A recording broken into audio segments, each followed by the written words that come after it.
বাংলাদেশের কুমিল্লার ১৪ গ্রামে এক বীর মুক্তিযোদ্ধার গলায় জুতোর মালা পরিয়ে তাকে লাঞ্ছিত করা হচ্ছে। রোববার দুপুরে ১৪ গ্রাম উপজেলার বাতিশা ইউনিয়নের কুলিয়ারা সরকারি প্রাথমিক বিদ্যালয়ের সামনে এই ঘটনা ঘটে। ভুক্তভোগী ওই বীর মুক্তিযোদ্ধার নাম আব্দুল হাই ওরফে কানু, বয়স ৭৮। তিনি ঘটনাস্থলের পাশের লুদিয়ারা গ্রামের বাসিন্দা। আব্দুল হাই কৃষক লীগ কেন্দ্রীয় কমিটির সদস্য ও একই সংগঠনের কুমিল্লা দক্ষিণ জেলার সাবেক সহ সভাপতি।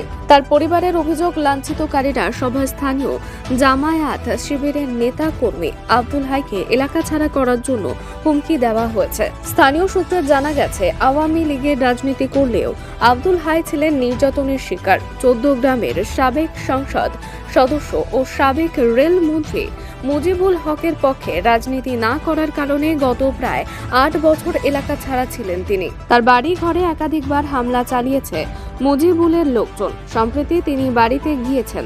রোববার দুপুরে বাড়ি থেকে বের হওয়ার পরই তাকে আটক করেন একদল লোক। এরপর তাকে নিয়ে যাওয়া হয় কুলিয়ারা সরকারি প্রাথমিক বিদ্যালয়ের মাঠে। সেখানে তার গলায় জুতোর মালা পরিয়ে তাকে লাঞ্ছিত করা হয়। লাঞ্ছিতকারীরাই ঘটনাটির ভিডিও ধারণ করে ফেসবুকে ছড়িয়ে দিয়েছে। এ প্রসঙ্গে জানতে চাইলে জামায়াতে ইসলামী আমির মাহফুজুর রহমান বলেন,